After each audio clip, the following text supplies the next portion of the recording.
അപ്പോൾ മക്കളെ നമുക്ക് ബയോളജിയിലെ ആദ്യത്തെ ചാപ്റ്റർ നോക്കാം. അതായത് പ്ലസ് വണ്ണിലത്തെ ഫസ്റ്റ് ചാപ്റ്റർ, അതായത് ലിവിങ് വേൾഡ് എന്ന് പറഞ്ഞ ചാപ്റ്ററാണ് നമ്മൾ നോക്കാൻ പോകുന്നത്. ശ്രദ്ധിക്കേണ്ടത് ഇതൊരു ബോട്ടണി ചാപ്റ്ററാണ് ഉണ്ടായിരുന്നത്. അപ്പം ഇതിലൊരു കാര്യം എനിക്ക് പറയാനുണ്ട്. ഇപ്പൊ നമ്മൾ ഫസ്റ്റ് ചാപ്റ്ററിലേക്ക് തന്നെ കിടക്കുന്നതിന് മുമ്പ് ഒരു കാര്യം ശ്രദ്ധിക്കണം. എല്ലാ യൂണിറ്റിന്റെയും ബിഗിനിങ് ടൈമിൽ ഒരു സയന്റിസ്റ്റിനെ മെൻഷൻ ചെയ്യുന്നുണ്ടോ, അത് ആ യൂണിറ്റിലത്തെ, അതായത് ആ ഒരു ബ്രാഞ്ചിൽ ഏറ്റവും കൂടുതൽ കോൺട്രിബ്യൂഷൻസ് കൊടുത്ത സയന്റിസ്റ്റ് ആയിരിക്കും. അപ്പൊ നമ്മൾ എൻട്രൻസിൽ പഠിക്കുമ്പോൾ അത് വളരെയധികം ശ്രദ്ധിക്കേണ്ട കാര്യമാണ്. നമ്മൾ ജസ്റ്റ് ചാപ്റ്റേഴ്സ് മാത്രമല്ല പഠിക്കേണ്ടത്, ആ സയന്റിസ്റ്റിനെ കുറിച്ച് വായിക്കണം, അതിൽ കുറച്ച് പോയിന്റ്സ് നോട്ട് അടിക്കണം. ഓക്കെ, അപ്പൊ നമ്മൾ ഫസ്റ്റ് നോക്കുന്നത്, അതായത് ഏത് സയന്റിസ്റ്റ് ആണ് ഇതിൽ വരുന്നതെന്ന് നോക്കുന്നത്, ഏണസ്റ്റ് മെയർ എന്ന് പറഞ്ഞ സയന്റിസ്റ്റ്. അപ്പൊ നമുക്ക് നോക്കാം. അപ്പം ഏണസ്റ്റ് മെയർ എന്നാണ് ഫുള്ള് സയന്റിസ്റ്റിന്റെ പേര് വരുന്നത്. ഓക്കെ, ബർത്ത് പ്ലേസ് നോക്കുമ്പോൾ ജർമ്മനിയിലെ ബോട്ടണിസ്റ്റ് ആണ്. ഓക്കെ, അപ്പൊ ജർമ്മനിയിലത്തെ കെംടൺ എന്ന് പറഞ്ഞ സ്ഥലത്താണ് അത് ജനിച്ചത് 5th ജൂലൈ 1904. ഓക്കെ, പിന്നെ ശ്രദ്ധിക്കേണ്ടതെന്ന് പറഞ്ഞു കഴിഞ്ഞാൽ ആള് വർക്ക് ചെയ്തത് മൊത്തം ഹാർവർഡ് യൂണിവേഴ്സിറ്റിയിലാണ് സയന്റിസ്റ്റ് വർക്ക് ചെയ്തത്. എന്തായിട്ട് വർക്ക് ചെയ്തത്? Evolutionary biologist. നിങ്ങൾ ഓൾറെഡി പഠിച്ചിട്ടുണ്ട്, ഇപ്പൊ നമ്മൾ വരുന്നുണ്ട്, അതായത് എവല്യൂഷനെ കുറിച്ച് നമ്മൾ പഠിക്കുന്നുണ്ട്. അതിൽ നമ്മൾ കുറച്ചൊന്ന് ജസ്റ്റ് മെൻഷൻ ചെയ്യുന്നുണ്ട് ഏണസ്റ്റ് മെയറിനെ കുറിച്ച്. ശ്രദ്ധിക്കേണ്ട കാര്യം എവല്യൂഷൻ എന്ന് പറഞ്ഞാൽ എന്താ? സ്പീഷീസിനെ തമ്മിൽ കണക്ട് ചെയ്യുന്നത്, അതായത് എങ്ങനെയൊക്കെ ചേഞ്ചസ് വന്നു എന്ന് പറയുന്നത്, ഇതിനെയാണ് നമ്മൾ എവല്യൂഷൻ എന്ന് പറയുന്നത്. ഓക്കെ, പിന്നെ ഏറ്റവും ഇമ്പോർട്ടൻ്റ് ആയിട്ടുള്ള കാര്യമാണ് the Darwin of 20th century എന്നൊരു നാമധേയം കൊടുത്തിട്ടുണ്ട്. നിങ്ങൾക്കറിയാം ചാൾസ് ഡാർവിനെ കുറിച്ച് നമ്മൾ കുറെ കേട്ടിട്ടുണ്ടല്ലേ? അതുപോലെ തന്നെ അതായത് ഈ 20th സെഞ്ചുറിയിലെ അത്രയും കോൺട്രിബ്യൂഷൻസ് കൊടുത്ത സയന്റിസ്റ്റാണ് ഏണസ്റ്റ് മെയർ. പിന്നെ ശ്രദ്ധിക്കേണ്ടതെന്ന് പറഞ്ഞാൽ നമ്മൾ എപ്പോഴും ഒരു ബയോളജിസ്റ്റിന്റെ ലിസ്റ്റ് എടുത്തു കഴിഞ്ഞാൽ, 100 സയന്റിസ്റ്റുകൾ എടുത്തു കഴിഞ്ഞാൽ എന്തായാലും അതിൽ ഏണസ്റ്റ് മെയറിന്റെ പേരുണ്ട്. കാരണം അത്രയ്ക്ക് കോൺട്രിബ്യൂഷൻസ് അദ്ദേഹം പ്രൊവൈഡ് ചെയ്തിട്ടുണ്ട്. അപ്പം ഇതിലെന്ന് പറഞ്ഞാൽ ശ്രദ്ധിക്കേണ്ടത്, ആൾ ഏകദേശം 22 years ആണ് ഹാർഡ്വേർഡിൽ വർക്ക് ചെയ്തത്. അതായത് ഹാർഡ്വേർഡ് faculty of arts and sciences. Year നോക്കുമ്പോൾ 1953 to 1975 തന്നെയാണ് ആൾ വർക്ക് ചെയ്തിരുന്നത് അവിടെ. പിന്നെ ഇതുപോലെ തന്നെ നേരത്തെ നമ്മുടെ ഡാർവിൻ ഓഫ് 20th സെഞ്ചുറി എന്ന് പറഞ്ഞ പോലെ തന്നെ വേറൊരു കാര്യം കൂടി ശ്രദ്ധിക്കാറുണ്ട്. ഇവിടെ ഒരു നാമധേയം കൊടുത്തിട്ടുണ്ട്, അതായത് ഒരു ടൈറ്റിൽ കൊടുത്തിട്ടുണ്ട്, Alexander Agassiz professor of zoology emeritus എന്ന് പറയുന്നത്. അതൊന്നുമില്ല, അലക്സാണ്ടർ അഗാസിസ് എന്ന് പറയുന്നത് വലിയൊരു സയന്റിസ്റ്റ് ആയിരുന്നു. അപ്പം ആളുടെ പോലെ സിമിലർ ആയിട്ടുള്ള വർക്ക്, അതായത് ഇത്രയുള്ളൂ, റിട്ടയർഡ് ആയി പോയാലും ആളുടെ വർക്ക് അവിടെ നിൽക്കുന്നുണ്ട്. അതായത് Ernst Mayr one of the ഏറ്റവും കൂടുതൽ കോൺട്രിബ്യൂഷൻസ് കൊടുത്ത സയന്റിസ്റ്റ് ആണ്. അപ്പൊ നമ്മൾ ഈ പഠിക്കുന്ന സ്പീഷീസ് ഉണ്ടല്ലോ ബയോളജിക്കൽ, സ്പീഷീസ് എന്ന് പറഞ്ഞിട്ടുള്ള കൺസെപ്റ്റ് ഒക്കെ കൊണ്ടുവന്നത് ഏണസ്റ്റ് മെയർ ആണ്. ഓക്കെ, ഇതിൽ ശ്രദ്ധിക്കേണ്ടത് ഈ 30 വർഷത്തോളമുള്ള കരിയറിൽ ഏതൊക്കെ ബ്രാഞ്ചസ് ആൾ ടച്ച് ചെയ്തിട്ടുണ്ടെന്ന് നോക്കാം. ഓർണിത്തോളജി ഉണ്ട്, ടാക്സോണമി വരുന്നുണ്ട്, ജിയോഗ്രഫി ഉണ്ട്, എവല്യൂഷൻ, സിസ്റ്റമാറ്റിക്സ്, ബയോളജി. ബയോളജിന്റെ ഹിസ്റ്ററിയും ഫിലോസഫിയും കൂടി ചെയ്യുന്നുണ്ട്. അപ്പൊ നോക്കിക്ക് എത്ര ബ്രാഞ്ചസ് ആണ്? 1, 2, 3, 4, 5, 6, ഏകദേശം 6 ബ്രാഞ്ചസോളം ആള് കവർ ചെയ്തിട്ടുണ്ട്. ഓക്കെ, ഇനി ഏറ്റവും ഇമ്പോർട്ടൻ്റ് ആയിട്ടൊരു പോയിന്റ് കൂടെ ഉണ്ട്, ട്രിപ്പിൾ ക്രൗൺ പ്രൈസ് എന്ന് പറഞ്ഞിട്ടുള്ള കാര്യമുണ്ട്. ഇത് മിക്ക എൻട്രൻസിൽ സ്ഥിരം ചോദിച്ചുകൊണ്ടിരിക്കുന്ന ക്വസ്റ്റ്യൻ ആണ്. ശ്രദ്ധിക്കേണ്ടതെന്ന് പറഞ്ഞാൽ 3 പ്രൈസസ് ആണ് വരുന്നത്. ഈ 3 പ്രൈസസും അതിന്റെ ഇയറും നിങ്ങൾ പഠിക്കുന്നത്. ആദ്യത്തെ നമുക്ക് നോക്കാം. ആദ്യത്താണ് ബൽസാൻ എന്ന് പറഞ്ഞിട്ടുള്ള പ്രൈസ് ആണ്. അത് 1983 കൊടുത്തിരുന്നത്. ഓക്കെ, അവാർഡായിട്ട് കിട്ടിയിരുന്നത്. പിന്നെയാണ് ഇന്റർനാഷണൽ പ്രൈസ് ഫോർ ബയോളജി, അത് 1994. ഓക്കെ, പിന്നെ ക്രാഫോർഡ് പ്രൈസ്, അത് 1999. ഓക്കെ, ഒന്നുകൂടെ പറയാം, Balzan 1983 international prize for biology 1994, Crafoord prize 1999. Okay, ഇനി നമുക്ക് ചാപ്റ്ററിലേക്ക് കിടക്കാം. അനാലിസിസ് വരുന്നുണ്ട്, അത് നമ്മൾ ഡിസ്കഷൻ അവറിൽ നമ്മൾ പറയുന്നതായിരിക്കും. എത്രത്തോളം ക്വസ്റ്റ്യൻസ് വന്നു, എങ്ങനത്തെ ടൈപ്പ് ഓഫ് ക്വസ്റ്റ്യൻസ് ആവുന്നതെന്നൊക്കെ നമുക്ക് അപ്പോൾ ഡിസ്കസ് ചെയ്യാം. ഓക്കെ, ഇനി നമ്മൾ പഠിക്കാൻ പോകുന്ന ഇതിന്റെ സബ് ടൈറ്റിൽസ്, അല്ലെങ്കിൽ എന്താ പറയാ, ഇതിന്റെ സബ് യൂണിറ്റ്സിലേക്ക് നമ്മൾ കയറാൻ പോകാം. ഒന്നാമത്തേത് വാട്ട് ഈസ് ലിവിങ്. അപ്പൊ നമ്മൾ ഇതിൽ കവർ ചെയ്യണത് എന്താണ് ലിവിങ്, അതായത് ലിവിങ്ങിന്റെ ക്യാരക്ടറിസ്റ്റിക്സ്, അതും പിന്നെ കുറച്ച് ഡിഫൈനിങ് ക്യാരക്ടറിസ്റ്റിക്സ് അല്ലെ പ്രോപ്പർട്ടീസ് എന്ന് പറഞ്ഞാൽ നമ്മൾ പഠിക്കുന്നത്. ഓക്കെ, ഒന്നാമത്തെ കാര്യം തന്നെ നമുക്ക് നോക്കാം, എന്താണ് ലിവിങ്, എന്താണ് ലൈഫ് എന്നുള്ളതിന്റെ അർത്ഥം നോക്കാം. ലൈഫ് എന്ന് പറഞ്ഞാൽ യൂണീക്കും കോംപ്ലക്സും ആയിട്ടുള്ള ഓർഗനൈസേഷൻ ആണ്. എന്തിന്റെ, അതായത് യൂണീക്കാണ്. അതായത് ലൈഫിന്റെ കേസ് നമുക്ക് നോൺ ലിവിങ്ങിൽ കാണാൻ പറ്റില്ല. അതായത് അതൊരു പ്രത്യേകത തന്നെ നമുക്ക് പറയാൻ പറ്റും. പിന്നെയാണ് കോംപ്ലക്സ് ഓർഗനൈസേഷൻ ഓഫ് മോളിക്യൂൾസ്. അതായത് മോളിക്യൂളുകൾ ചേർത്ത് വെച്ചിട്ടാണ്. നിങ്ങൾക്കറിയാം ആറ്റം ചേർന്നാണ് മോളിക്യൂൾ ചേർന്നാണ് പിന്നെ അതുപോലെ തന്നെ ഇവിടെ ഓരോ കമ്പോണൻസ് ഫോം ചെയ്തത്. ഇതുപോലെ കോംപ്ലക്സ് ആയിട്ടുള്ള ഓർഗനൈസേഷൻ ആണ് എന്ത് ഈ പറഞ്ഞ ലൈഫ് എക്സിബിറ്റ് ചെയ്യുന്നത്. ഇത് മാത്രമേ ഉള്ളൂ, ജസ്റ്റ് ഓർഗനൈസേഷൻ മാത്രമേ ഉള്ളൂ. കുറെ മോളിക്യൂൾസ് എടുത്ത് വെച്ചാൽ ലൈഫ് ആവോ? ഇല്ല. പകരം എന്താണ്, കെമിക്കൽ റിയാക്ഷൻസും കൂടി ഉണ്ട്. നമ്മുടെ ബോഡിയിലാണ് ശ്രദ്ധിച്ചാൽ മതി. ഇപ്പൊ നമുക്ക് മരുന്ന് എന്താ പറയാ, പനി പിടിക്കുമ്പോൾ മരുന്ന് കഴിക്കാറുണ്ടല്ലേ. എന്താണ് ഈ മരുന്ന് ചെയ്യുന്നത്? നമ്മുടെ ബോഡിയിൽ കെമിക്കൽ റിയാക്ഷൻസ് ഇൻഡ്യൂസ് ചെയ്യുക ചെയ്യുന്നത്. നമ്മുടെ ബോഡി കുറെ റിയാക്ഷൻസ് നടക്കുന്നുണ്ട്. അതിനെ കുറിച്ചൊക്കെ ഫർദർ നമ്മൾ പഠിക്കൂട്ടാ. ഇൻട്രസ്റ്റിംഗ് ആണ്. ഓക്കെ, ഇത് എന്താണ് ഈ കെമിക്കൽ റിയാക്ഷൻസ് ചെയ്തിട്ട് എന്താണ് നമ്മുടെ ബോഡി നടക്കുന്നത്? ഗ്രോത്ത് ഉണ്ട്, പിന്നെ അതുപോലെ ഡെവലപ്മെന്റ്, പിന്നെ റെസ്പോൺസീവ്നെസ്, അഡാപ്റ്റേഷനും റീപ്രൊഡക്ഷൻ. ഓക്കെ, ഏതൊക്കെയാണ് നമുക്കൊന്ന് ഡിഫൈൻ ചെയ്ത് നമുക്ക് അടുത്തതിൽ വരുന്നതായിരിക്കും. ഓക്കെ, ഏതൊക്കെയാണ്? Growth, development, responsiveness, adaptation and reproduction. ഇതാണ് മെയിൻ പോയിന്റ്സ്. ഓക്കെ, പിന്നെ ഒരു ലിവിങ് ഓർഗാനിസത്തിനെ ഡിഫൈൻ ചെയ്യാൻ നിങ്ങളോട് പറയുകയാണെങ്കിൽ ഇത്രേ ഉള്ളൂ. Living organism self replicating organism. എന്താണ് സെൽഫ് റെപ്ലിക്കേഷൻ എന്ന് പറഞ്ഞാൽ? തന്നെ അതിന് ഡിവൈഡ് ചെയ്യാനുള്ള കഴിവ്, നമ്മൾ ഇൻഡ്യൂസ് ചെയ്യണ്ട, അത് തന്നെ ചെയ്തോളൂ. പിന്നെയാണ് ഇവോൾവിങ്. എന്താണ് ഇവോല്യൂഷൻ എന്ന് പറഞ്ഞു കഴിഞ്ഞാൽ, ഇപ്പൊ നമ്മളാണെങ്കിൽ പോലും നമ്മളിപ്പോൾ ഒരു കുറച്ച് കാലഘട്ടം എടുത്തു കഴിഞ്ഞാൽ ടെക്നോളജി നന്നായിട്ട് ഇവോൾവ് ചെയ്തിട്ടുണ്ടല്ലേ. നമ്മൾ പണ്ട് യൂസ് ചെയ്ത ഫോൺസ് അല്ല ഇപ്പോൾ നമ്മൾ യൂസ് ചെയ്യാൻ പറ്റും. ഭാവിയിൽ വേറെ ടൈപ്പ് ഓഫ് ഫോൺസ് ആയിരിക്കും. അതുപോലെ തന്നെ ലിവിങ് ഓർഗാനിസം ഇവോൾവിംഗ് ആണ്, അതായത് ചേഞ്ചസിനനുസരിച്ച് മാറി പ്രവർത്തിക്കുന്നതാണ്. ഓക്കെ, അത് കഴിഞ്ഞിട്ടാണ് സെൽഫ് റെഗുലേറ്റിംഗ്. എന്താണ് സെൽഫ് റെഗുലേഷൻ എന്ന് പറയുന്നത്? അതായത് ഇത്രേ ഉള്ളൂ, നമ്മുടെ ബോഡിയിൽ എന്തെങ്കിലും ഒരു മിസ്റ്റേക്കോ എററോ വന്നു കഴിഞ്ഞാൽ നമ്മുടെ ബോഡി തന്നെ ഏറെക്കുറെയൊക്കെ അതിനെ റെക്ടിഫൈ ചെയ്യും, അല്ലെങ്കിൽ അതിനെ എന്താ പറയാ, അതിന്റെ പഴയപടിയാകും. ഇതിനാണ് നമ്മൾ സെൽഫ് റെഗുലേഷൻ എന്ന് പറയുന്നത്. ഓക്കെ, പിന്നെയാണ് ഇന്ററാക്റ്റീവ് സിസ്റ്റം എന്ന് പറയുന്നത്. ഇത്രേ ഉള്ളൂ. ഇന്ററാക്റ്റീവ് സിസ്റ്റം എന്ന് പറഞ്ഞു കഴിഞ്ഞാൽ ഓരോ ഓർഗനും സിസ്റ്റവും അല്ലെങ്കിൽ വേറെ ഓർഗൻ സിസ്റ്റം തമ്മിൽ കണക്റ്റഡ് ആണ്. ഇതെല്ലാം കൂടി ഇരിക്കണം നമ്മുടെ ഓർഗാനിസത്തിന്റെ ബോഡിയിലല്ലേ. അപ്പൊ എല്ലാവരും തമ്മിൽ കണക്റ്റഡ് ആവണ്ടേ. അല്ലാണ്ട് ഒരാള് ഞാൻ ഇത് മാത്രമേ ചെയ്യുള്ളൂ മറ്റേ ആൾ അത് മാത്രമേ ചെയ്യുള്ളൂ എന്നല്ല. ശരിക്കും പറഞ്ഞാൽ എല്ലാവരും തമ്മിൽ കണക്ഷൻ. ഇതാണ് ഏറ്റവും കൂടുതൽ ശ്രദ്ധിക്കേണ്ട ഒരു പോയിന്റും കൂടിയാണ്. എന്താണ്? Capable of responding to external stimuli. എന്താണ് ഈ എക്സ്റ്റേണൽ സ്റ്റിമുലായി എന്ന് പറയുന്നത്? ഫോർ എക്സാമ്പിൾ, ഇപ്പൊ ഇവിടെ അല്ലെങ്കിൽ ഇപ്പൊ നമ്മൾക്ക് ഒരു പനി വന്നു കഴിഞ്ഞാൽ ഒരാളെ കാണാൻ ആളെ എന്താ പറയാ, നമ്മുടെ നേരത്തെ പോലെ ഇരിക്കുക, നോർമൽ ആയിട്ടൊരു പേഴ്സണെ പോലെ ഇരിക്കുക അല്ല. കാരണം സ്റ്റിമുലസ് ആണ് അല്ലേ. കെമിക്കൽ ആയിട്ടുള്ള സ്റ്റിമുലസ് ഉണ്ട്, ഫിസിക്കൽ സ്റ്റിമുലസ് ഉണ്ട്. എന്തും നമ്മുടെ ബോഡിയിൽ ചേഞ്ചസ് ഉണ്ടാക്കുന്നതിന് സ്റ്റിമുലേറ്റ് എന്ന് നമ്മൾ വിളിക്കാം, അല്ലെങ്കിൽ ഒരു സിഗ്നൽ ആണ്. അപ്പൊ ഈ സ്റ്റിമുലസ് വന്നു കഴിഞ്ഞാൽ എന്ത് പറ്റും?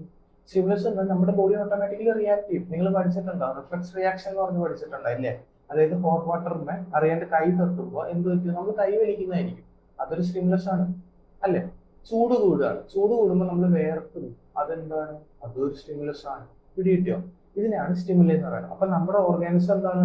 ഒരു ഓർഗാനിസം എന്ന് പറഞ്ഞാൽ സ്വന്തമായിട്ട് ഡിവൈഡ് ചെയ്യാൻ കഴിവുള്ളതും ഇവോൾവ് ചെയ്യാൻ കഴിവുള്ളതും സെൽഫായിട്ട് റെഗുലേറ്റ് ചെയ്യാൻ കഴിവുള്ളതും മാത്രമല്ല, അത് സ്റ്റിമുലസിനും കൂടെ റെസ്പോണ്ട് ചെയ്യുന്നതായിരിക്കും. ഓക്കെ, ഇനി നമുക്ക് കുറച്ച് ക്യാരക്ടറിസ്റ്റിക്സിലേക്ക് കിടക്കാം. നിങ്ങൾക്ക് പഠിക്കാനുള്ളത് ഏതാന്ന് പറഞ്ഞാൽ ഗ്രോത്ത് ഉണ്ട്, reproduction, metabolism, cellular organisation, consciousness. Okay, ഇതിൽ കുറച്ചെണ്ണം ഡിഫൈനിങ് ആണ്, കുറച്ചെണ്ണം കോമൺ ആയിട്ട് കാണാൻ പറ്റും. അപ്പൊ നമുക്ക് ഏതാണെന്ന് കൂടെ ഒന്ന് ജസ്റ്റ് നോക്കാം.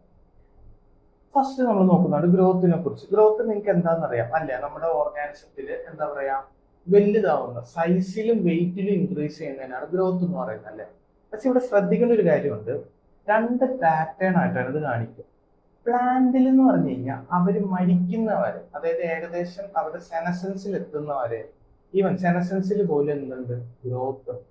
പക്ഷേ അനിമൽസിൽ എന്താ? ലിമിറ്റഡ് ഗ്രോത്തേ ഉള്ളൂ. നമുക്കൊരു ഏജ് വരെ ഗ്രോത്ത് ഉണ്ടാവുള്ളൂ അല്ലേ. നമ്മളില്ലെങ്കിൽ ഇതൊക്കെ ഭയങ്കരമായിട്ടുള്ള വലിയ ഓർഗാനിസം ആയിട്ട് നമ്മൾ മാറും. പ്ലാന്റ്സിന് അങ്ങനെയല്ല. പ്ലാന്റ്സിന് എത്രത്തോളം കാലം വേണേലും പയ്യെ ആണേലും പെട്ടെന്നാണേലും വളരും. ഓക്കെ, പക്ഷേ പ്രശ്നമുണ്ട്. അപ്പൊ ഇതിലിപ്പോ നമ്മള് ഇത് എന്താ പറയാ, ഈ ഓർഗാനിസംസ് എന്താ പറഞ്ഞാൽ നമ്മളിപ്പോ പ്ലാന്റ്സും അനിമൽസും ഗ്രോ ചെയ്യുന്ന പറഞ്ഞല്ലേ. പക്ഷേ ഇവിടെ ശ്രദ്ധിക്കേണ്ട വേറെ എന്ന് പറഞ്ഞാൽ നോൺ ലിവിങ് ഓർഗാനിസം ഗ്രോ ചെയ്യാറുണ്ട്. എങ്ങനെ?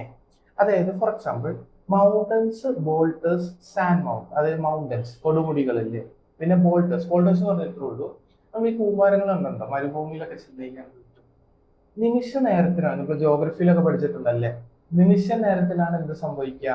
ഈ പറഞ്ഞ പോലെ ഓരോ സാൻഡ് ഡ്യൂൺസ് എന്ന് പറഞ്ഞിട്ടുള്ളത്, അല്ലെങ്കിൽ എന്താ പറയാ, അതിനെന്താ മണ്ണ് മലകൾ എന്നൊക്കെ നമ്മൾ പറയാറുണ്ട്, അതൊക്കെ ഫോം ചെയ്യുന്നത്. ഇതൊക്കെ സത്യം പറഞ്ഞ ഒരു ഗ്രോത്ത് തന്നെയാണ്. അവിടെ നേരത്തെ ഇല്ലാത്തൊരു സാധനം വളർന്നു വന്നത് തന്നെയല്ലേ. ഇതാണ് ഇവിടുത്തെ ഒരു കോൺട്രഡിക്ടറി ആയിട്ട് വരുന്ന ഒരു കാര്യം. ഇവിടെ എന്ന് പറഞ്ഞു കഴിഞ്ഞാൽ ഒരു വ്യത്യാസമുണ്ട്. ഈ നോൺ ലിവിങ് ഓർഗാനിസം വളരും, പക്ഷെ എങ്ങനെ, എവിടെ നിന്നായിരിക്കും? എവിടെ? ഫ്രം ഔട്ട്സൈഡ്, അതായത് പുറത്തുനിന്ന് ഇങ്ങനെ എടുത്തു വെച്ചാണ് വളരുന്നത്. പക്ഷേ ലിവിങ് ഓർഗാനിസം ഉള്ളിൽ നിന്ന് പുറത്തേക്കാണ് വരുന്നത്. നമ്മൾ എന്തെങ്കിലുമൊക്കെ എടുത്തു വെച്ചിട്ടാണ് നമ്മൾ വളരുന്നത്? അല്ല, നമ്മുടെ സെല്ലുകൾ ഡിവൈഡ് ചെയ്ത്, സെല്ല് എവിടെ ഇരിക്കുന്ന ശരീരത്തിന്റെ ഉള്ളിൽ, അത് വളർന്നിട്ടല്ലേ നമ്മൾ ഉണ്ടാവുന്നത്. ഓക്കെ, പിടിയിട്ടില്ലോ. ഇതിൽ വേറൊരു പോയിന്റും കൂടി ഉണ്ട്. യൂണിസെല്ലുലാർ ഓർഗാനിസത്തിന്റെ കേസ് പറയുന്നത് ഇത്രേ ഉള്ളൂ. യൂണിസെല്ലുലാർ കേസ് എന്ന് പറയുമ്പോഴത്തേക്കും ഓർഗാനിസത്തിൽ വരുമ്പോൾ ഗ്രോത്ത് എന്ന് പറയുന്നത് സെൽ നമ്പറോട് ഈക്വലന്റ്. അത് ഫോർ എക്സാമ്പിൾ ഇപ്പൊ ഞാനൊരു പെട്രോൾ പ്ലേറ്റ് എടുത്തു, അതിൽ കുറച്ച് ബാക്ടീരിയ വളരണമെന്ന് വിചാരിക്കാം. അപ്പൊ ഞാൻ നോക്കുമ്പോൾ സെല്ല് വളർന്നു എന്ന് അർത്ഥം ബാക്ടീരിയക്ക് വലിപ്പം വെച്ചു എന്നല്ല എന്റെ അർത്ഥം. ഒരു ബാക്ടീരിയ ഉണ്ടായ സ്ഥലത്ത് ഇപ്പൊ 2 ബാക്ടീരിയ, കുറച്ചു നേരം കഴിഞ്ഞപ്പോൾ 4 ബാക്ടീരിയ, പിന്നെ 8 ബാക്ടീരിയ, പിന്നെ 16, ഇങ്ങനെ പോകുന്നതിനാണ് ഞാൻ ഗ്രോത്ത് എന്ന് പറയുന്നത്. അപ്പൊ അവിടെ ഈ വാക്കിന്റെ അർത്ഥം റീപ്രൊഡക്ഷൻ ആണ്. അപ്പം യൂണിസെല്ലുലാർ ഓർഗാനിസത്തില് ഗ്രോത്തും റീപ്രൊഡക്ഷൻ സെയിം ആയിട്ട് വരുന്നത്. യൂണിസെല്ലുലാർ ഓർഗാനിസത്തിൽ മാത്രം, നമ്മുടെ അങ്ങനെയല്ല. ഓക്കെ, അപ്പൊ ഞാനൊരു ക്വസ്റ്റ്യൻ ചോദിച്ചോട്ടെ, ഇതൊരു ഡിഫൈനിങ് ഫാക്ടർ ആണോ? നോൺ ലിവിങ് ഓർഗാനിസം വളരുന്നുണ്ട്, ലിവിങ് ഓർഗാനിസം വളരുന്നുണ്ട്. അപ്പൊ ഇത് വെച്ചിട്ട് എങ്ങനെ നമുക്ക് രണ്ടിനും തരംതിരിക്കാൻ പറ്റും? ഇല്ല. അപ്പൊ so growth is not a defining property of living organism. ഓർത്തിരിക്കുക, ഗ്രോത്ത് കൊണ്ട് നമുക്ക് ലൈഫിനെ ഡിഫൈൻ ചെയ്യാൻ പറ്റില്ല. രണ്ടാമത്തെ ആണ് റീപ്രൊഡക്ഷൻ എന്ന് പറയുന്ന കാര്യം. എന്താ റീപ്രൊഡക്ഷൻ എന്ന് എനിക്ക് ഓൾറെഡി അറിയാം. അതായത് റീപ്രൊഡക്ഷന്റെ കേസ് എന്ന് പറഞ്ഞു കഴിഞ്ഞാൽ ഇത്രേ ഉള്ളൂ. റീപ്രൊഡക്ഷൻ നമ്മൾ നോക്കുമ്പോൾ സർവൈവിലിറ്റി ആണ്. അതായത് ഓക്കെ, നമുക്കിനി അടുത്ത ടോപ്പിക്കിലേക്ക് കിടക്കാം. അതിന്റെ പേരാണ് റീപ്രൊഡക്ഷൻ. റീപ്രൊഡക്ഷനിൽ ഇത്ര കാര്യമുള്ളൂ. എന്തിനാണ് റീപ്രൊഡക്ഷൻ? വൈ റീപ്രൊഡക്ഷൻ എന്ന് പറഞ്ഞു കഴിഞ്ഞാൽ ഒരു ഓർഗാനിസത്തിന് എന്തായാലും ലിമിറ്റഡ് ലൈഫ് സ്പാൻ അല്ല. ഇപ്പൊ നമ്മൾ ജനിക്കുന്നു, കുറച്ച് കഴിയുമ്പോൾ ആൾക്കാർ മരിക്കും, ഇല്ല? അല്ലാണ്ട് നമ്മൾ ഇൻഫിനിറ്റിയിലേക്ക് ഗ്രോ ചെയ്യുന്നില്ല. അപ്പം നമ്മൾ എന്തായാലും മരിക്കും, നമുക്ക് അറിയാം. അപ്പൊ നമ്മൾ എന്ത് ചെയ്യും? നമ്മൾ അടുത്ത ജനറേഷൻ അത് കൊടുക്കും. അതിനാണ് ബേസിക്കലി എന്ത് റീപ്രൊഡക്ഷൻ വേണ്ടത്, അല്ലെ? ഇല്ലെങ്കിൽ എന്ത് പറ്റും? ഇപ്പം നമ്മള് മനുഷ്യർ വിചാരിക്കുകയാണ് ഞങ്ങൾ മാത്രമായിട്ട് ജീവിച്ചാൽ മതി, ഞങ്ങൾ റീപ്രൊഡ്യൂസ് ചെയ്യുന്നില്ല എന്നൊരു ഒറ്റ സ്ട്രിക്റ്റ് ആയിട്ടുള്ള ഒരു ഇതെടുത്ത് എന്ത് പറ്റും? അടുത്ത ജനറേഷനിൽ മനുഷ്യരുണ്ടാവില്ല എന്ന് പറഞ്ഞാൽ ഓർഗാനിസംസ് ഉണ്ടാവണമെന്നില്ല. ഓക്കെ, അപ്പം ഇതെന്ന് പറഞ്ഞു കഴിഞ്ഞാൽ ബേസിക്കലി സർവൈവിംഗ് എന്ന് പറഞ്ഞു കഴിഞ്ഞാൽ, അല്ലെങ്കിൽ എന്താ റീപ്രൊഡക്ഷൻ എന്ന് പറഞ്ഞു കഴിഞ്ഞാൽ എന്താ? സർവൈവ് ചെയ്തിട്ട് റീപ്ലേസ്മെന്റ് ചെയ്യാം. അതാണ് ഇവിടെ നടക്കുന്നത്. ഓക്കെ, ഇതെന്ന് പറഞ്ഞ ഇത്രേ ഉള്ളൂ. പ്രൊജനീന്റെ പ്രൊഡക്ഷൻ എങ്ങനെ? Similar to those of parents. Okay, അതായത് പാരന്റ്സിനെ വെച്ച് നോക്കുമ്പോൾ സിമിലർ ആയിട്ടിരിക്കുന്ന ഓഫ് സ്പ്രിങ്സിനെ ഉണ്ടാക്കുക, അതിനാണ് നമ്മൾ റീപ്രൊഡക്ഷൻ എന്ന് പറയുന്നത്. അപ്പൊ എന്താണ് ഞാൻ ഓൾറെഡി പറഞ്ഞത്? എന്താ? Life comes from pre existing cell. ഇത് ഇമ്പോർട്ടന്റ് ആണ്, നമുക്കിത് പറയാനുണ്ട്. ഓക്കെ, ഇത് നമ്മൾ സെല്ല് പഠിക്കുമ്പോൾ ഇതൊക്കെ ഞാൻ പറയും. അതായത് എന്താ? ലൈഫ് എന്ന് പറഞ്ഞ കാര്യം എന്തിനാണ് വരുന്നത്? പ്രീ എക്സിസ്റ്റിംഗ് സെല്ലിൽ നിന്നാണ് വരുന്നത്. ഓക്കെ, ഓർഗാനിസംസ് എന്താ? സെക്ഷലി അസെക്ഷലി റീപ്രൊഡ്യൂസ് ചെയ്യും. അത് നമ്മൾ പഠിക്കുന്നുണ്ട്, അത് റീപ്രൊഡക്ഷനിൽ പറയും. അതായത് ഇത്രേ ഉള്ളൂ. ഓർഗാനിസംസ് 2 രീതിയിലാണ് റീപ്രൊഡ്യൂസ് ചെയ്യുന്നത്. ഒന്ന് സെക്ഷൽ ആയിട്ട് റീപ്രൊഡ്യൂസ് ചെയ്യും, പിന്നെ അസെക്ഷൽ ആയിട്ട് റീപ്രൊഡ്യൂസ് ചെയ്യും. അതിന്റെ ഡിഫറൻസ് ഒക്കെ നമ്മൾ റീപ്രൊഡക്ഷനിൽ കൂടുതൽ ഡിസ്കസ് ചെയ്യണമായിരിക്കും കേട്ടോ. അപ്പം എക്സാമ്പിൾസ് ഞാൻ പറഞ്ഞുതരാം. ഇതിൽ എന്ന് പറഞ്ഞാൽ ഫംഗസ്. ഇപ്പൊ നിങ്ങൾക്കറിയാം, ഈ മഴക്കാലം ആകുമ്പോൾ അല്ലെങ്കിൽ പിന്നെ എന്താ റെയിനി സീസൺ ഒക്കെ ആകുമ്പോൾ പെട്ടെന്ന് നമ്മുടെ ഫുഡ് പാർട്ടിക്കിൾസ് ഡീക്കും, ഇല്ലേ? ഓപ്പൺ ആക്കി വെച്ചാൽ പെട്ടെന്ന് ഡീക്കും. അത് എന്തുകൊണ്ടാണ്? ഫംഗൽ സ്പോർസ് ഇവിടെ ഉണ്ട്. നമ്മുടെ എയറിൽ ഇഷ്ടംപോലെ ഫംഗൽ സ്പോർസ് ഉണ്ട്. അതുകൊണ്ടാണ് എന്ത് പറ്റും? ഇത് അതിന് പറ്റിയ മീഡിയത്തിലേക്ക് കിട്ടുമ്പോൾ അത് വന്നിരിക്കും. അങ്ങനെയാണ് അവിടെ ഇൻഫെക്ഷൻ സ്റ്റാർട്ട് ചെയ്യുന്നത്, അല്ലെങ്കിൽ പിന്നെ എന്താ അതിന്റെ കൺസംഷൻ സ്റ്റാർട്ട് ചെയ്യുന്നത്. ഓക്കെ, പക്ഷെ ഇവിടെ ഒരു എക്സെപ്ഷൻ ഉണ്ട്. എന്താണ്? ഞാൻ പറഞ്ഞു റീപ്രൊഡ്യൂസ് ചെയ്യണതെല്ലാം ലിവിങ് ഓർഗാനിസം ആണ്, പക്ഷെ ശരിക്കും തെറ്റാണ്. അതെങ്ങനെയാ? ഇപ്പൊ ഞാൻ ഒരു കല്ലെടുത്തിട്ട് അത് അടിച്ചു പൊട്ടിച്ചാൽ 2 എണ്ണം, അത് തന്നെ റീപ്രൊഡക്ഷൻ. ഒരു കാര്യം 2ആയിട്ട് മാറുന്നതിനാണ് അത് റീപ്രൊഡ്യൂസ് ചെയ്യാന്ന് പറയണം, അല്ലേ? ഇവിടെ എന്താ സംഭവം എന്ന് പറഞ്ഞു കഴിഞ്ഞാൽ ഇവിടെ ഈ സാധനം ഡിവിഷനാണ് സംഭവിച്ചത്. ഇത് മാത്രമല്ല, ചില ഓർഗാനിസംസ് ഈവൻ ദോ അവർ ലീവിങ് ആണെങ്കിൽ പോലും അവർക്ക് റീപ്രൊഡ്യൂസ് ചെയ്യാൻ പറ്റത്തില്ല. ഓക്കെ, അതിന്റെ എക്സാമ്പിൾസ് മ്യൂള്, പിന്നെ വർക്കർ ബീസ്, infertile human couples. Okay, mules നിങ്ങൾക്ക് അറിയാം. അതുപോലെ തന്നെയാണ് വർക്കർ ബീസ്. അത് ബീസ് തന്നെ 2 കാറ്റഗറി ഉണ്ട്. അതിൽ വർക്കർ ബീസ് ഉണ്ട്, ക്വീൻ ബീ. ഇതല്ല ഇൻഫെർട്ടൈൽ. ഇൻഫെർട്ടൈൽ എന്ന് പറഞ്ഞു കഴിഞ്ഞാൽ എന്താ? കുട്ടീനെ ബെയർ ചെയ്യാൻ പറ്റാത്ത ഒരു കണ്ടീഷൻ. അത് എന്തുവായോ നമ്മളത് റീപ്രൊഡക്റ്റീവ് ബയോളജിയിൽ കൂടുതൽ ഡിസ്കസ് ചെയ്യുന്നത്.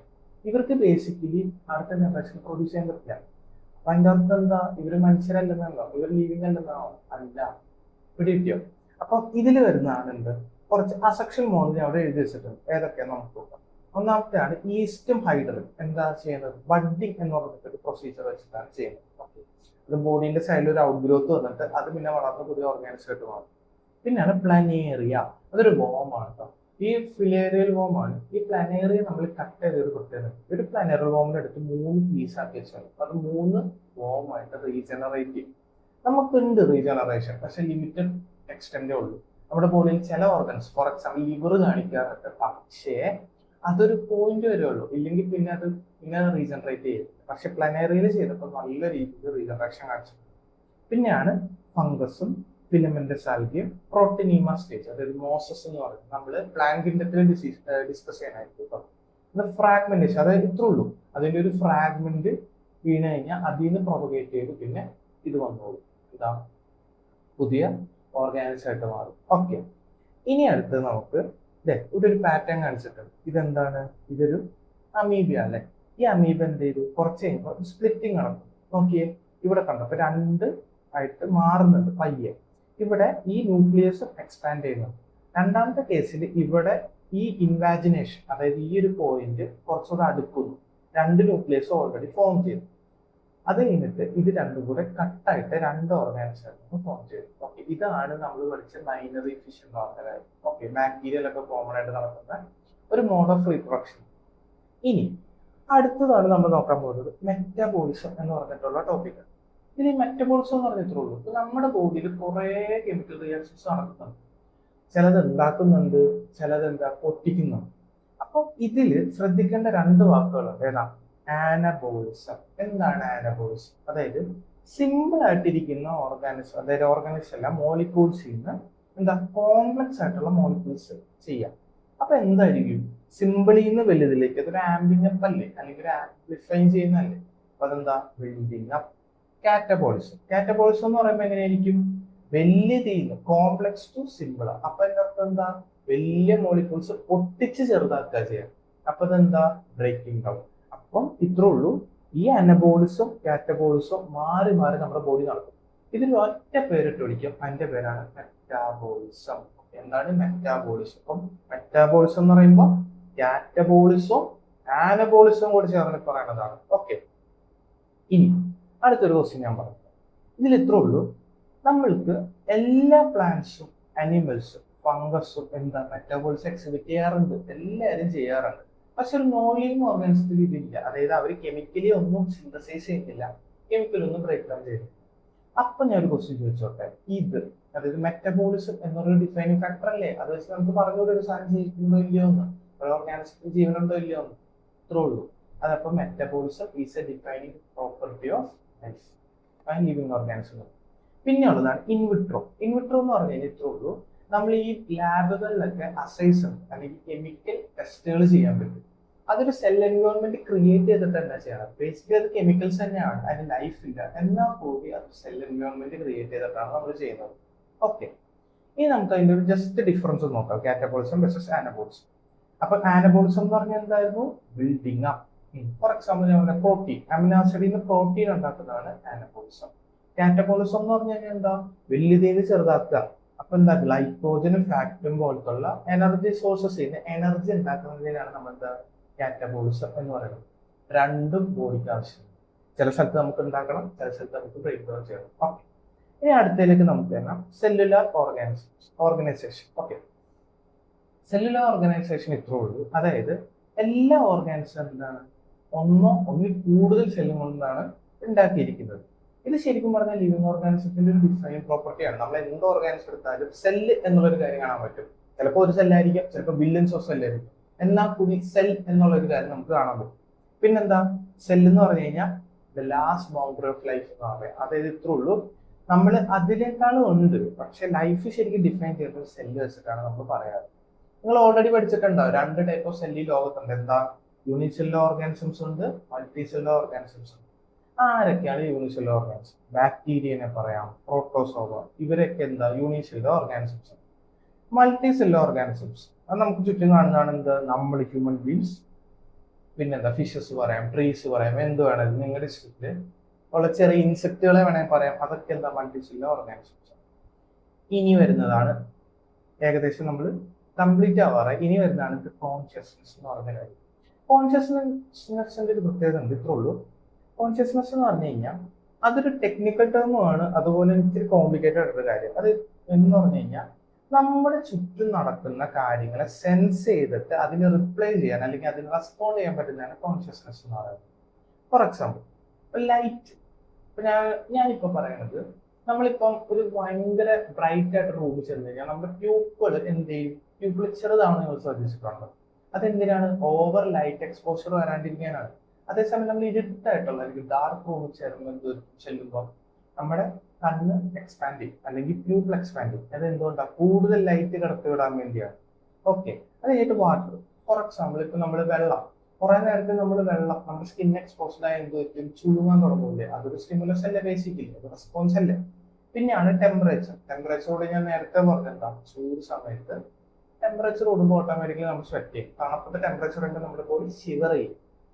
ഇങ്ങനെ പോലത്തെ വേറെ ഓർഗാനിസത്തിനെ കണ്ടു കഴിഞ്ഞാലും അതുപോലെ ചില കെമിക്കൽസ് ചെയ്താലും അലർജീസ് ഫോർ എക്സാമ്പിൾ, അതൊക്കെ എന്താണ്? ബേസിക്കലി റെസ്പോൺസസ് അല്ലേ. എല്ലാ ഓർഗാനിസം അവരുടെ സറൗണ്ടിങ്ങിലേക്ക് അവെയർ ആണ്. അപ്പൊ അതെന്താ? സ്റ്റിമുലസിനോട് നമ്മൾക്ക് റിയാക്ട് ചെയ്യാൻ പറ്റുന്നത് എന്താണ്? ബേസിക്കലി ഒരു ഡിഫൈനിങ് ഫാക്ടർ അല്ലേ. അപ്പൊ കോൺഷ്യസ്നെസ് എന്താ? ഒരു ഡിഫൈനിങ് ഫാക്ടർ ആണ്. ഓക്കെ, അപ്പൊ ഞാൻ ജസ്റ്റ് പറയുന്നുള്ളൂ. ഇപ്പൊ സ്റ്റിമുലസ് എന്ന് പറഞ്ഞാൽ നേരത്തെ പറഞ്ഞാൽ നമ്മുടെ ഫിസിക്കൽ വരുന്നുണ്ട്, കെമിക്കൽ വരുന്നുണ്ട്, ബയോളജിക്കൽ വരുന്നുണ്ട്. ഇതിൽ ഏറ്റവും കൂടുതൽ നമ്മൾ ശ്രദ്ധിക്കേണ്ടതാണ് ലൈറ്റ് എന്ന് പറഞ്ഞിട്ടുള്ള കാര്യമാണ് ഏറ്റവും കൂടുതൽ വരിക. അതായത് ഇത്രേ ഉള്ളൂ, നമ്മുടെ ചുറ്റും നോക്കിക്കഴിഞ്ഞാൽ സീസണൽ ബ്രീഡേഴ്സ് എന്ന് പറഞ്ഞിട്ടുള്ള അനിമൽസ് ഉണ്ട്. അതായത് ഓരോ സീസണിൽ ബ്രീഡ് ചെയ്യുന്ന ആൾക്കാർ, അവർ ശ്രദ്ധിക്കേണ്ടത് അവർ ലൈറ്റിന്റെ അവൈലബിലിറ്റി ആണ്. അവർക്ക് ക്ലോക്ക് ഇല്ലല്ലോ, അപ്പൊ അവർ ലൈറ്റിന്റെ ഇത് വെച്ചിട്ടാണ് അവർ ചെയ്യുന്നത്. അത് പ്ലാന്റ്സും വരുന്നുണ്ട്, അനിമൽസും വരുന്നുണ്ട്. പിന്നെ അതുപോലെ തന്നെ ഒരു ലിവിങ് ഓർഗാനിസത്തിൽ, അതായത് ലിവിങ് ഫിനോമിന എന്ന് പറഞ്ഞു കഴിഞ്ഞാൽ കുറെ ഇന്ററാക്ഷൻസ് വെച്ചിട്ട് ഉണ്ടാക്കുക എന്ന് പറയാം. അതായത് ഇത്രേ ഉള്ളൂ, സെല്ലുകളിൽ ഇതില്ല. സെല്ലുകൾ ഇന്ററാക്ട് ചെയ്ത് തുടങ്ങുമ്പോഴാണ് എന്ത് പറയുന്നത്? ഈ പ്രോപ്പർട്ടീസ് ഒക്കെ എനിക്ക് പറയുന്നത്. ഒരു സെല്ല് ഇങ്ങനെ വെറുതെ ഇരുന്നെന്ന് പറഞ്ഞാൽ ലൈഫ് ആകും. പല സെല്ലുകൾ കൂടി ചേരുമ്പോൾ എന്തുണ്ടാവും? ടിഷ്യൂ ഉണ്ടാവും. ഇപ്പൊ ഒരു എക്സാമ്പിൾ തന്നെ നമുക്ക് നോക്കാൻ കഴിഞ്ഞാൽ, ഒരു ടിഷ്യൂ എടുത്തു കഴിഞ്ഞാൽ, ഒരു ടിഷ്യൂവിന്റെ ഒരു പീസ് എടുത്തു കഴിഞ്ഞാൽ അതിന്റെ അർത്ഥം അത് ലിവിങ് എന്നല്ല. ടിഷ്യൂ എന്ന് പറയുമ്പോൾ അത് തമ്മില് ഇന്ററാക്ഷൻസ് കാണും, ഇല്ലേ? എക്സ്ചേഞ്ച് ഓഫ് മെറ്റീരിയൽസ് കാണും, സിഗ്നൽസ് പാസ് ചെയ്യണം. അപ്പോഴാണ് എന്ത്? അവിടെ ലൈഫ് കംപ്ലീറ്റ് ചെയ്യുള്ളൂ. ഓക്കെ, അപ്പം നമ്മൾ ഇനി ലാസ്റ്റ് എത്തുകയാണ്, ടോപ്പിക്കിന്റെ ലാസ്റ്റ് ഭാഗത്താണ് എന്താ ലിവിങ് ഓർഗാനിസം എന്ന് പറഞ്ഞാൽ. പിന്നെ എങ്ങനെ നമ്മൾ കൺക്ലൂഡ് ചെയ്യും? നമ്മൾ നേരത്തെ പറഞ്ഞ പോലെ സെൽഫ് റെപ്ലിക്കേറ്റിംഗ് ആണ്, എവോൾവ് ചെയ്യുന്നതാണ്, ഇവോൾവിംഗ് ആണ്, സെൽഫ് റെഗുലേറ്ററിംഗ് ആണ്. പിന്നെ ശ്രദ്ധിക്കേണ്ടതാണ് എക്സ്റ്റേണൽ സ്റ്റിമുലയിലേക്കും ഇതിന്റെ റെസ്പോൺസ് ഉണ്ട്. ലാസ്റ്റത്തെ എന്ന് പറയുമ്പോൾ ബയോളജി. ബയോളജി എന്ന് പറഞ്ഞാൽ എന്താണ്? നമ്മുടെ ബോഡിയിൽ ലൈഫ്, അതായത് നമ്മുടെ ബോഡി അല്ല, സോറി, നമ്മുടെ ഈ ലൈഫ്, ലോകത്തിലുള്ള ലൈഫിന്റെ എൻറ്റയർ ഹിസ്റ്ററി എന്ന് പറയുമ്പോൾ നമുക്ക് പാസ്റ്റ്, പ്രസന്റ്, ഫ്യൂച്ചറും കൂടി ഉണ്ട്. മൂന്നും കൂടി ചെയ്യുന്നുണ്ട്. ഇത് പഠിച്ച് ഇത് തമ്മിലുള്ള കണക്ഷൻസ് എസ്റ്റാബ്ലിഷ് ചെയ്യാനാണ് ബയോളജി. അപ്പം ഈ ടോപ്പിക്ക് നല്ലോണം പഠിക്കുക, നല്ല വൃത്തിക്ക് പഠിച്ചിട്ട് ഷോർട്ട് നോട്ട്സ് പ്രിപ്പയർ ചെയ്യുക. എന്തായാലും നമുക്ക് കറക്റ്റായിട്ട് പ്രിപ്പയർ ചെയ്താൽ ഈ വർഷം കയറിപ്പോ. അപ്പം നമുക്ക് അടുത്ത ക്ലാസ്സിൽ കാണാം.